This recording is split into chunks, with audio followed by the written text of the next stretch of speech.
నమస్తే, welcome to prime news. నేను మీ అమూల్య. ముందుగా హెడ్లైన్స్ చూద్దాం. కులగణనతో సరికొత్త చరిత్ర సృష్టించారు. మీడియా సమావేశంలో డిప్యూటీ సీఎం భట్టి.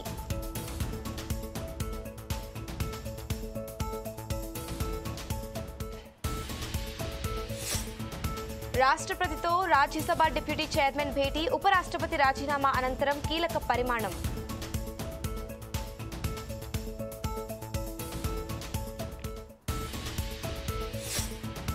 హరిహర వీరమల్లుపై డిప్యూటీ సీఎం పవన్ స్పందన. మూవీ విడుదలవుతుందని కీలక వ్యాఖ్య.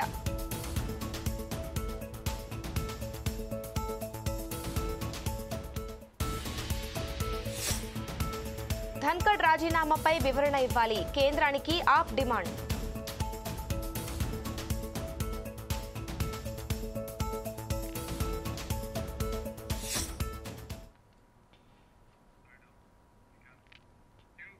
తెలంగాణ డిప్యూటీ సీఎం మల్లు భట్టి విక్రమార్క తెలంగాణ ప్రభుత్వం నిర్వహించిన కులగణనపై సెక్రటేరియట్లో మీడియా సమావేశం నిర్వహించారు.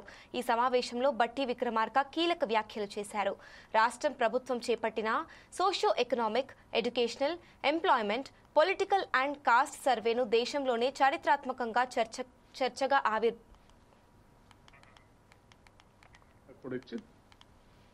బిల్లు సంబంధించి త్వరితగతిన పార్లమెంటులో దీనిపైన అందరి నాయకుల యొక్క మద్దతు కూడగడుతూ దీన్ని అక్కడ పాస్ చేసే విధంగా ఈ రాష్ట్ర ముఖ్యమంత్రి రేవంత్ రెడ్డి గారి నాయకత్వంలో వారందరినీ కలవాలని నిర్ణయం చేయడం జరిగింది. ఈ 42% రిజర్వేషన్ సంబంధించి కూడా తప్పనిసరిగా మాకు ప్రగాఢమైనటువంటి నమ్మకం ఉంది.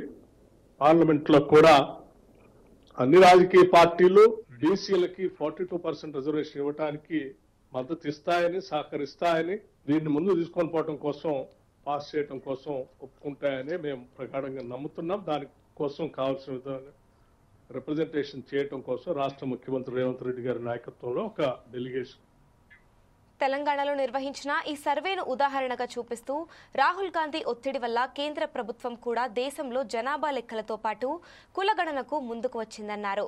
బీసీలకు 42% రిజర్వేషన్లు కల్పించేందుకు రూపొందించిన బీసీ బిల్లు రాష్ట్రంలోని విపక్ష పార్టీల ఆమోదంతో అసెంబ్లీలో ఆమోదం పొందిందని అన్నారు. ఈ బిల్లుకు చట్టబద్ధత కల్పించేందుకు పార్లమెంట్లో చట్టం చేసేందుకు ఉభయ సభల్లో తమ పార్టీ ఎంపీలు కేంద్ర ప్రభుత్వంపై ఒత్తిడి తీసుకువస్తారని పేర్కొన్నారు. విపక్ష ఎంపీలు కూడా ఈ బిల్లుకు ఉభయ సభల్లో మద్దతు తెలపాలని కోరారు. కులగణనలో తెలంగాణ రాష్ట్రం దేశానికి మోడల్ గా నిలిచిందని, భవిష్యత్తులో మిగతా రాష్ట్రాలకు రెఫరెన్స్ గా నిలుస్తుందని వెల్లడించారు. సభలో ఉన్నటువంటి ప్రతిపక్ష నాయకులు శ్రీ రాహుల్ గాంధీ గారిని, రాజ్యసభలో ఉన్నటువంటి ప్రతిపక్ష నాయకులు శ్రీ మల్లికార్జున్ ఖర్గే గారిని, వారిరువురిని కూడా కలిసి వారిరువురి చేత మేము చేసినటువంటి ఈ సర్వేకి సంబంధించిన సమాచారం, దాని ఎంపిరికల్ డాటా కూడా ఇచ్చి మేము పంపించినటువంటి బిల్లుకు సంబంధించి త్వరితగతిన పార్లమెంటులో దీనిపైన అందరి నాయకుల యొక్క మద్దతు కూడగడుతూ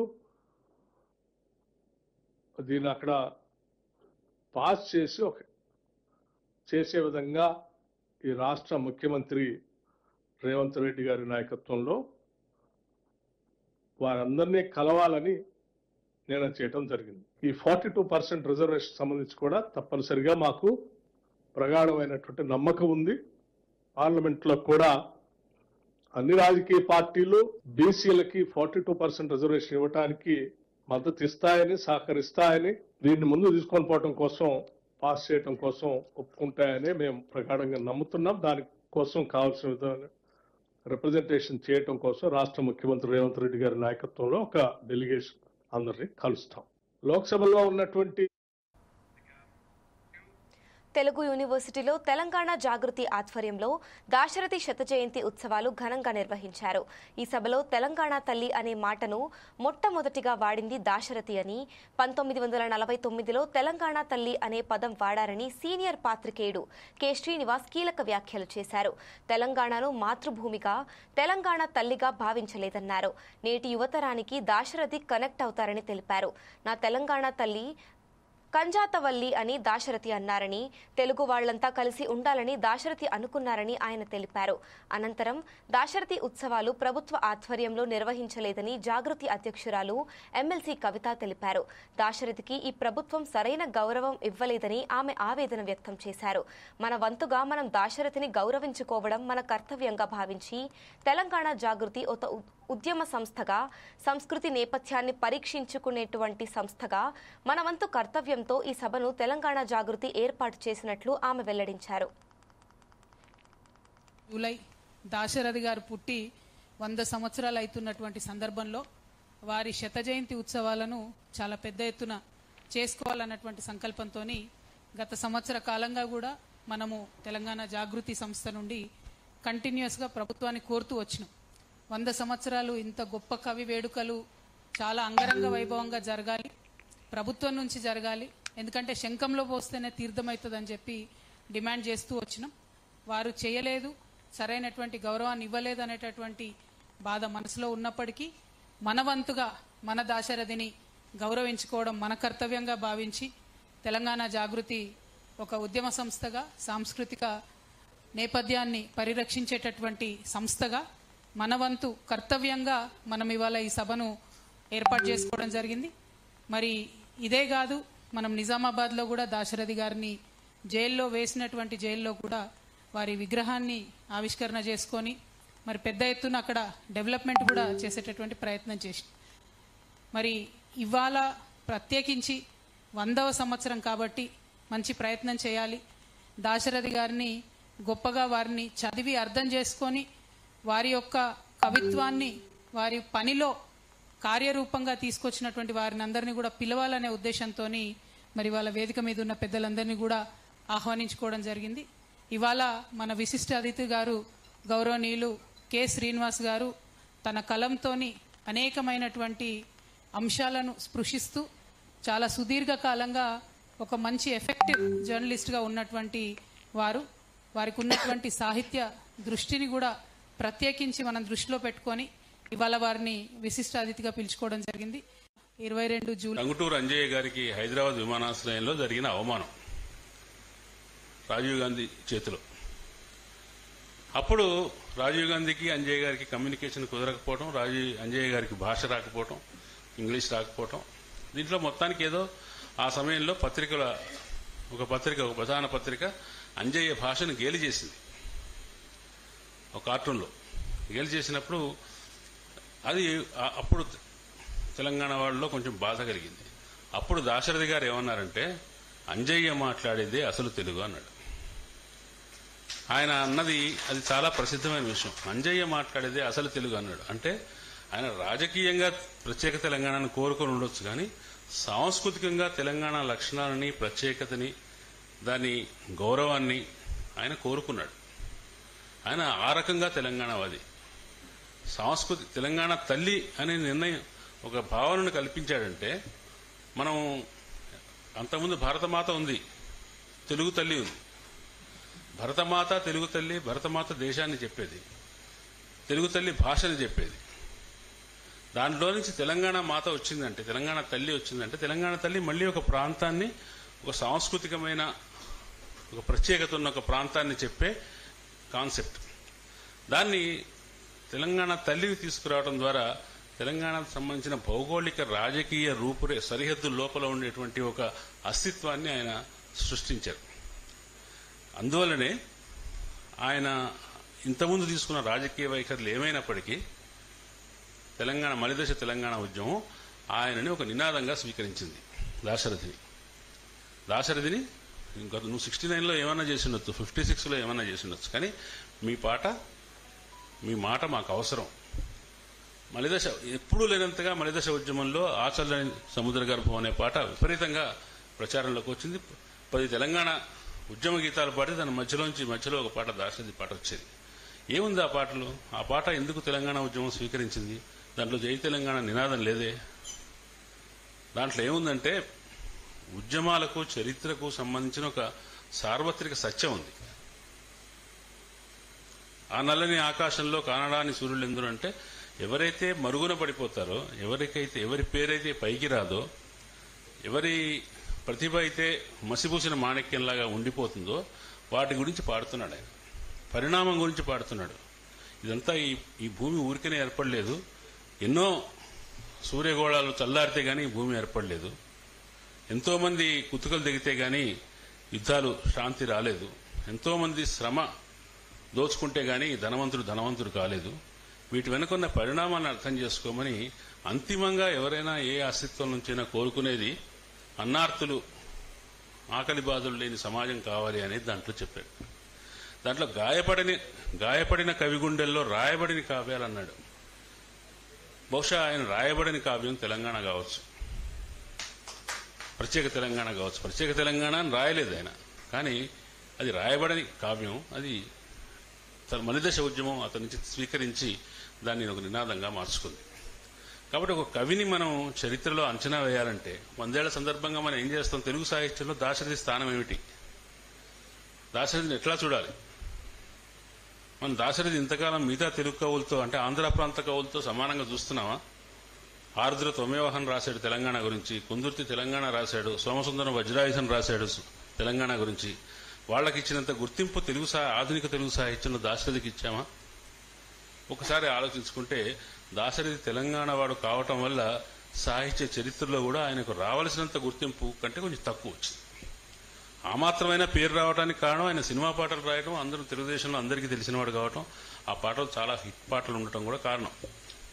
కానీ ఆయన కవిగా ఆయన చేసిన దోహదానికి ఆయనకు రావాల్సినంత కీర్తి ప్రతిష్టలు రాలేదు. కానీ మీరు ఆలోచించుకోండి, సోమసుందర్కి కానీ, ఆరుద్రకు కానీ, కుందుర్తికి కానీ తెలంగాణ అనేది ఒక ప్రేరణ, ఒక వస్తువు, కావ్య వస్తువు. దాశరథికి తెలంగాణ అనేది ఒక వస్తువు, కావ్య వస్తువు కాదు.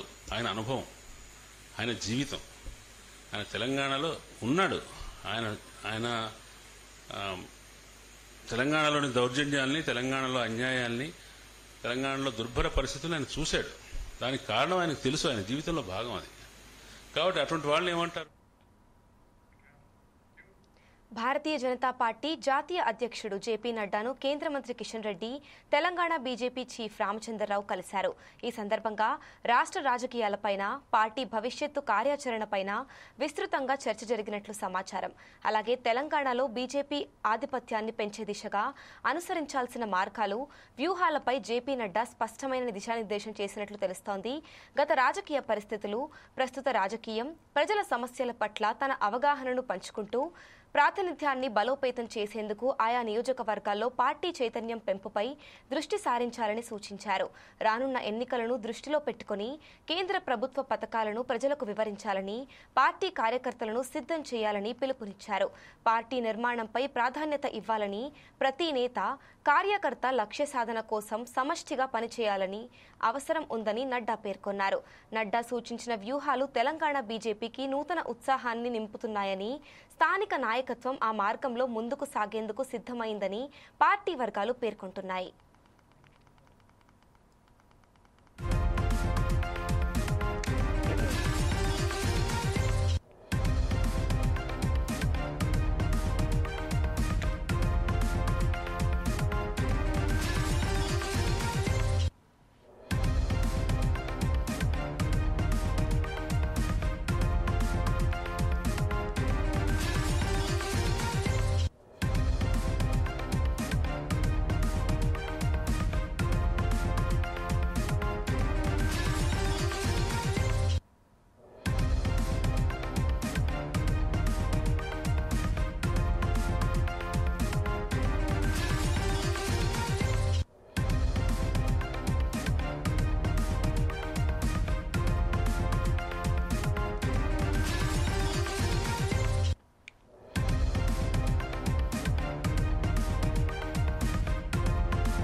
Kukatpally MLA Madhavaram Krishnarao Kukatpally housing board భూముల వేలంపై KPHB colony corporator Mandadi Srinivasarao ఆధ్వర్యంలో సమీక్ష సమావేశం నిర్వహించారు. ఈ సందర్భంగా కాంగ్రెస్ ప్రభుత్వం అధికారంలోకి వచ్చిన ప్రతిసారి కూకట్పల్లి హౌసింగ్ బోర్డులో స్థలాలకు వేలంపాట నిర్వహిస్తూ భూములను అమ్ముకుంటుందని ఎమ్మెల్యే మాధవరం కృష్ణారావు ఎద్దేవా చేశారు.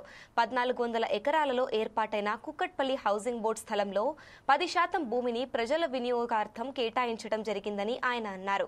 కానీ నేడు కాంగ్రెస్ ప్రభుత్వం అటువంటి భూములను సైతం వేలం వేస్తుందని, మాస్టర్ ప్లాన్లో 100 ఫీట్ల రోడ్డు ఉండగా హౌసింగ్ బోర్డు అధికారులు మాత్రం తమ ప్లాన్లో 40 ఫీట్ల రోడ్డు చూపిస్తూ మిగిలిన స్థలాన్ని వేలం వేస్తూ ప్రజలను మోసం చేస్తున్నారని ఆరోపించారు.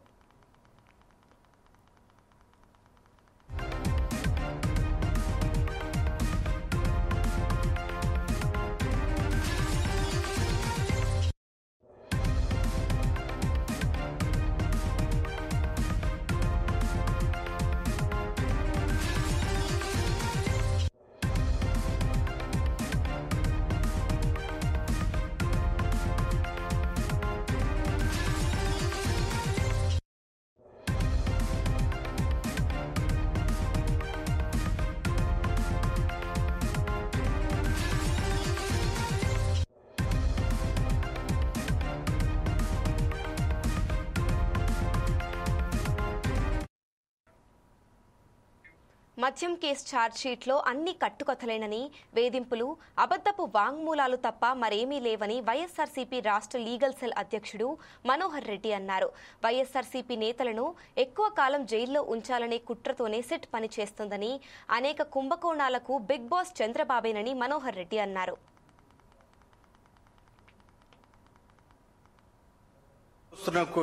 కథనాలతో మేము ఎన్నో సంవత్సరాలుగా మా కెరీర్ను బిల్డ్ చేసుకుంటే ఇవాళ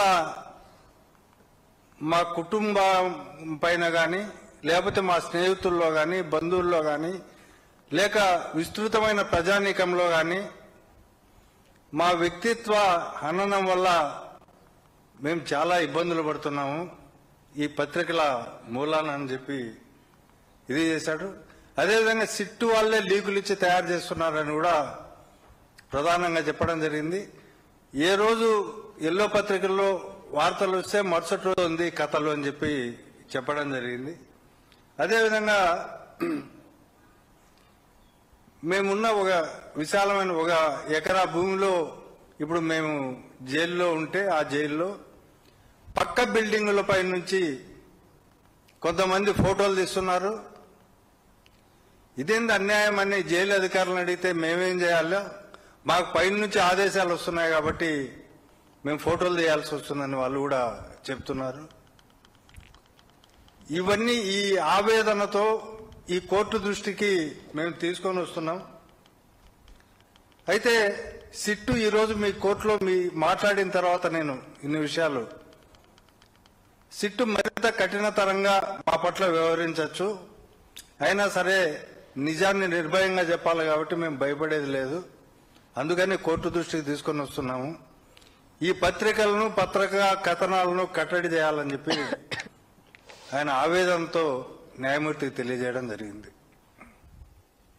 అంటే ఛార్జ్షీట్లోని అంశాల కంటే ముందు ఇది ఎందుకు చెప్తున్నానంటే, వస్తున్న కథనాలతో మేము ఎన్నో సంవత్సరాలుగా మా కెరీర్ను బిల్డ్ చేసుకుంటే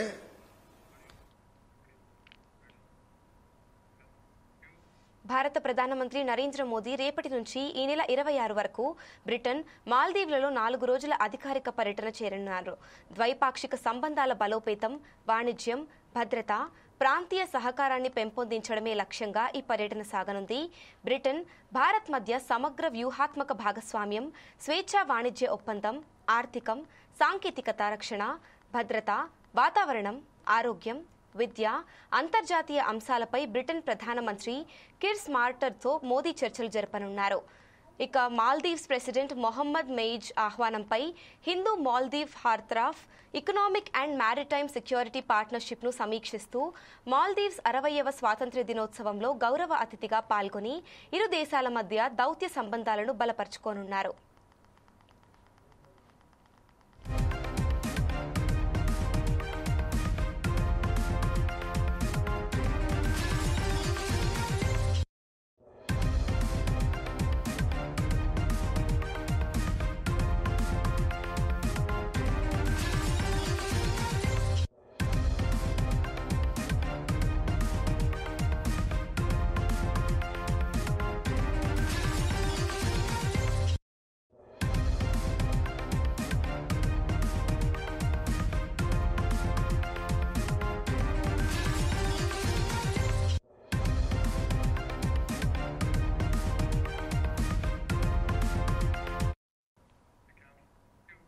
ఉపరితల ఆవర్తనం ప్రభావంతో తెలంగాణలో 3 రోజులు భారీ వర్షాలు కురుస్తాయని వాతావరణ శాఖ హెచ్చరించింది.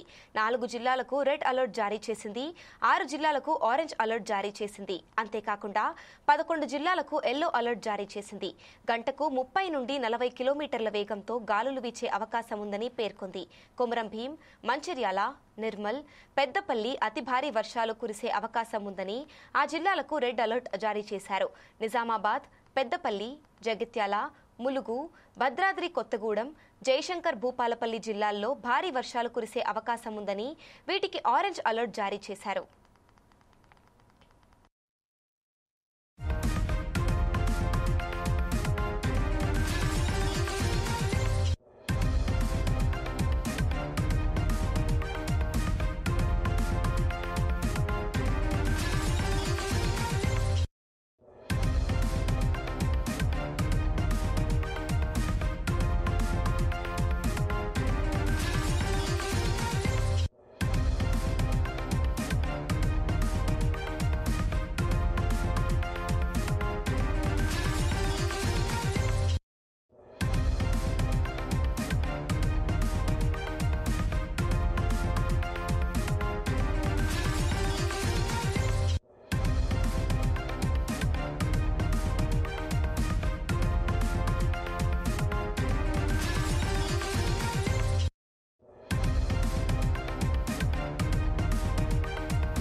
బీఆర్ఎస్ ఎమ్మెల్యే మాజీ మంత్రి హరీష్ రావు మరోసారి సీఎం రేవంత్ రెడ్డిపై ఫైర్ అయ్యారు. తెలంగాణలో 16,000 మందికి పైగా హోంగార్డులకు జీతాలు సకాలంలో చెల్లించకుండా కాంగ్రెస్ ప్రభుత్వం నిర్లక్ష్యం వహిస్తోందని మండిపడ్డారు. నెల మొదలై 22 రోజులు గడిచినా భద్రాద్రి కొత్తగూడెం, మెదక్, మహబూబ్ నగర్, వనపర్తి, జగిత్యాల, వరంగల్, రామగుండం, వికారాబాద్ జిల్లాల్లో పనిచేస్తున్న హోంగార్డులకు జీతాలు అందలేదని అన్నారు. దీంతో గత్యంతరం లేక ఇంటి అద్దెలు, పిల్లల స్కూల్ ఫీజులు, రోజువారీ ఖర్చుల కోసం అప్పులు చేయాల్సిన దుస్థితి నెలకొందని ఆగ్రహం వ్యక్తం చేశారు. ఈఎంఐలు చెల్లించకపోవడంతో బ్యాంక్ అధికారుల నుంచి ఒత్తిడి ఎదుర్కొంటున్నారని తెలిపారు. కాంగ్రెస్ అధికారంలోకి వచ్చిన 20 నెలల నుంచి ప్రతి నెల ఇదే పరిస్థితి కొనసాగుతున్నా ముఖ్యమంత్రి రేవంత్ రెడ్డి పట్టించుకోవడం లేదని తీవ్ర ఆరోపణలు చేశారు. ముఖ్యమంత్రి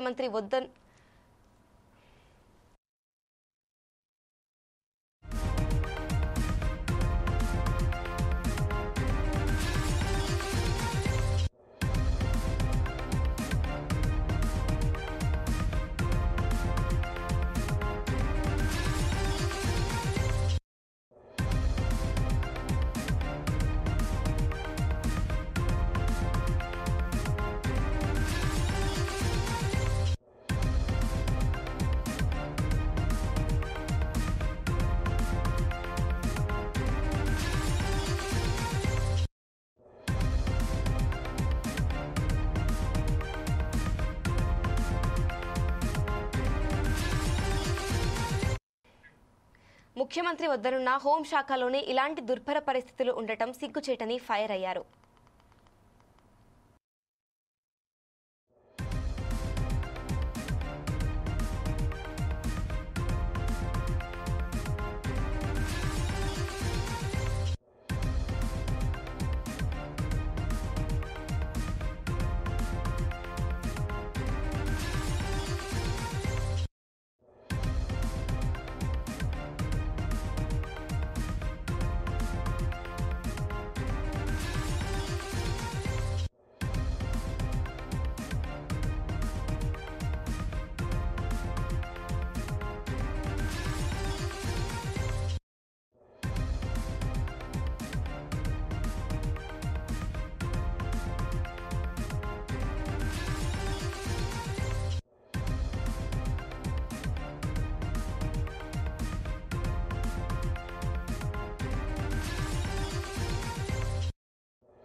కేసీఆర్ కు మంచి పేరు వస్తుందన్న ఉక్రోషంతోనే రేవంత్ ప్రభుత్వం కేసీఆర్ కిట్లను ఇవ్వడం లేదని బీఆర్ఎస్ వర్కింగ్ ప్రెసిడెంట్ కేటీఆర్ అన్నారు. బీఆర్ఎస్ హయాంలో ఇచ్చిన కేసీఆర్ కిట్లతో మాతా శిశు మరణాలు గణనీయంగా తగ్గి ప్రభుత్వ ఆసుపత్రుల్లో ప్రసవాలు పెరిగాయని తెలిపారు. తన పుట్టినరోజు సందర్భంగా కేసీఆర్ కిట్లను ఇస్తానని ప్రకటించిన కేటీఆర్ గిఫ్ట్ ఏ స్మైల్లో భాగంగా హైదరాబాద్ కు చెందిన తల్లి బిడ్డలకు తెలంగాణ భవన్లో కేసీఆర్ కిట్లను అందించారు. గత 20 నెలల నుంచి కేసీఆర్ కిట్లను ఇవ్వకపోవడంతో చాలా మంది తల్లులు బాధపడుతున్నారని కేటీఆర్ చెప్పారు. అందుకే తన పుట్టినరోజు సందర్భంగా 5,000 మంది తల్లులకు సిరిసిల్లాలో కేసీఆర్ కిట్లను ఇవ్వనున్నట్లు తెలిపారు. గారి మీద ఉండే కోపంతోని ఈ ప్రభుత్వం వచ్చిన తర్వాత మరి కేసీఆర్ పేరున్నది అని చెప్పి ఒక మంచి కార్యక్రమం, తల్లుల మరణాలు తగ్గించిన కార్యక్రమం, పిల్లల మరణాలు తగ్గించిన కార్యక్రమం, పేదవారికి మేలు చేసిన కార్యక్రమం, ప్రభుత్వ ఆసుపత్రుల్లో ప్రసవాలు పెంచిన కార్యక్రమం, నేను రాను బిడ్డో సర్కార్ దవాఖానకు అనే కాడి నుంచి సర్కార్ దవాఖానకు పోయేటట్టు చేసిన కార్యక్రమం కేసీఆర్ కిట్టు. ఆ కిట్టు బంద్ చేసిండ్రు అనే బాధతో చాలామంది మాకు చెప్పడం జరిగింది. దాంతో ఈసారి అనుకున్నది ఏంటంటే, పోయిన 5 ఏళ్ళు ఏదో ఒక మంచి పని చేసుకుంటూ వచ్చినాం, ఈసారి తల్లులకు పిల్లలకు ఏదైనా మంచి చేయాలన్న ఉద్దేశంతో మిమ్మల్ని అందరినీ కొంత ఇబ్బంది పెట్టినాం. ఆలస్యంగా వచ్చినందుకు దయచేసి క్షమించాలని చెప్పి కోరుతూ, మరి ఇంతకంటే ఎక్కువ మాట్లాడేది ఏం లేదు. ఆల్రెడీ గుంజుకునేటట్టే ఉంది అమ్మాయి అయితే.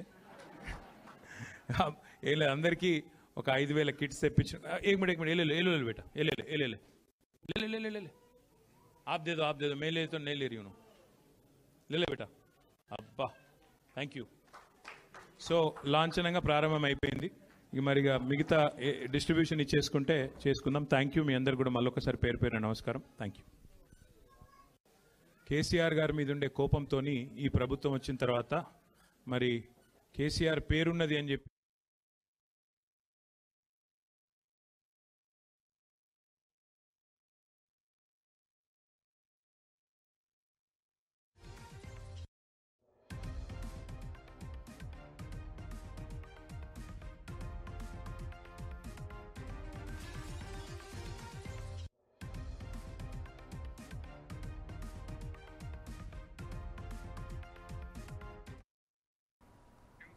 పార్లమెంట్ వర్షాకాల సమావేశాల 2వ రోజు విపక్ష పార్టీల ఆందోళనల కారణంగా లోక్సభ రేపటికి వాయిదా పడింది. ఇండియా కూటమి నేతలు బీహార్లో ఎన్నికల ఓటర్ జాబితా సవరణ, ఆపరేషన్ సింధూర్, పహల్గాం ఉగ్రవాద దాడి వంటి అంశాలపై చర్చ జరపాలని డిమాండ్ చేస్తూ నినాదాలు చేయడంతో సభలో గందరగోళం నెలకొంది.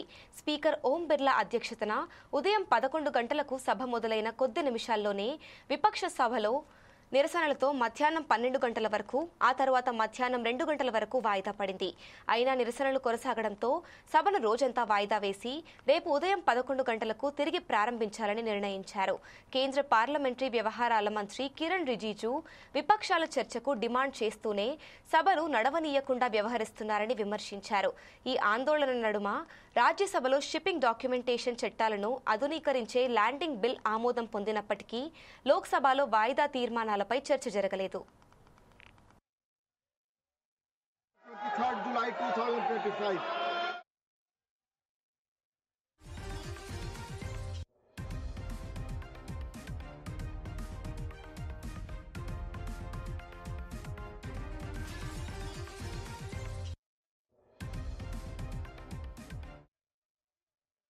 को इस तरीके से डिस्टर्ब करना ये तो बहुत आपत्तिजनक है जी। और वो चर्चा मांग रहे हैं, हम चर्चा के लिए तैयार है।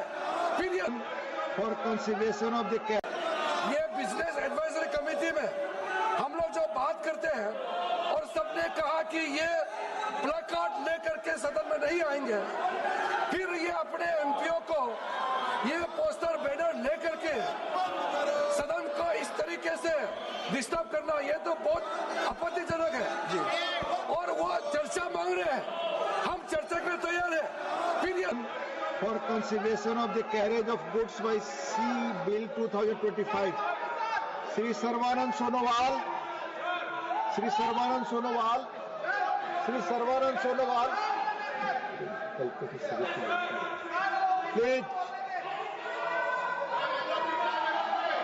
Please go back to your seats. Please, आप अपनी सीट पर वापस जाएं.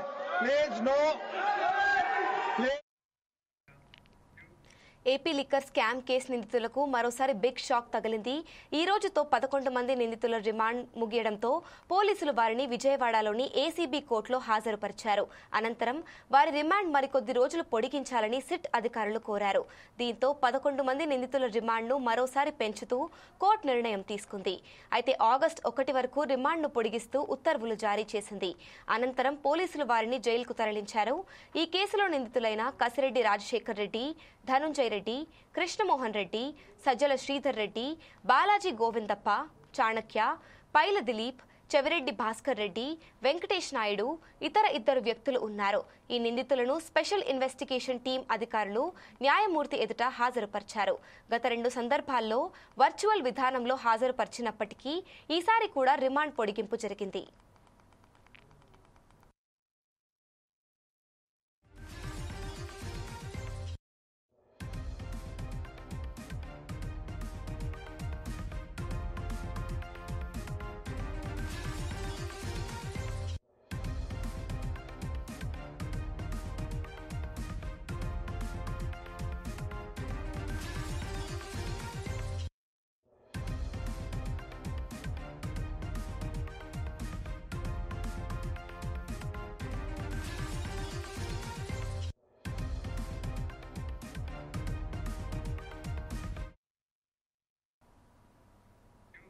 ఆన్లైన్ బెట్టింగ్ యాప్స్ కేసులో ఈడీ టాలీవుడ్తో పాటు పలు ఇండస్ట్రీలో ఉన్న సినీ ప్రముఖులకు నోటీసులు జారీ చేసిన విషయం తెలిసిందే. ఈ నోటీసులు అందుకున్న వారిలో రానా దగ్గుబాటి, ప్రకాష్ రాజ్, విజయ్ దేవరకొండ, మంచు లక్ష్మి తదితరులు ఉన్నారు. వీరికి ఈడీ జారీ చేసిన సమన్ల ప్రకారం రానా దగ్గుబాటి రేపు విచారణకు హాజరు కావాల్సి ఉంది. అయితే రేపు జరగబోయే విచారణకు రానా దగ్గుబాటి హాజరు కావట్లేదని, ఈ విచారణకు మరింత సమయం కావాలని ఈడీని రానా కోరారు.